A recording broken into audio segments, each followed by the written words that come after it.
IT ఫార్మాలో మనం సాధించాల్సినంత ప్రగతి సాధించినాం. ఇప్పుడు పరిశ్రమలను తెచ్చుకోవాల్సిన అవసరం ఉన్నది.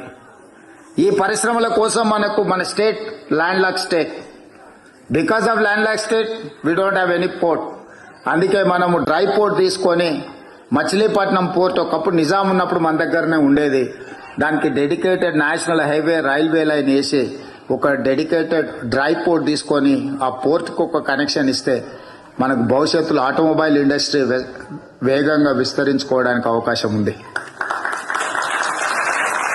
ఇవన్నీ కూడా ప్రపంచంతో పోటీ పడడానికి ఈరోజు మూసీ రిజర్వేషన్, నిన్న జపాన్లో ఉన్న టోక్యోలో ఉన్న మీ రివర్ ఫ్రంట్ ప్రాజెక్టు నేను చూసిన.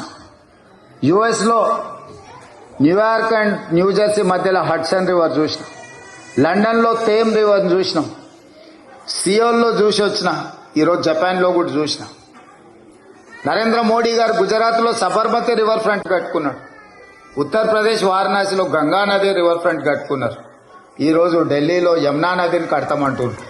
కానీ తెలంగాణలో మూసీ రివర్ని అభివృద్ధి చేసుకుంటామంటే మాత్రం బీజేపీ బీఆర్ఎస్ వాళ్ళు అడ్డం పడుతున్నారు.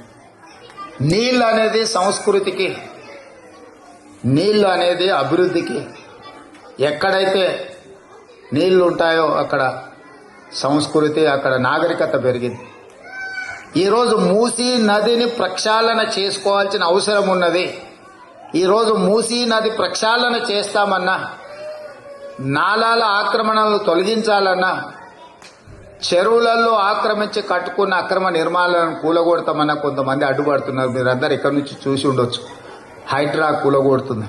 చెరువు మధ్యలో నిర్మాణాలు చేస్తే కూలగొట్టకుండా ఉంటే రేపు ప్రకృతి మనల్ని క్షమిస్తుందా? ఈరోజు మీ టోక్యో నగరం పొల్యూషన్ ఫ్రీ సిటీ.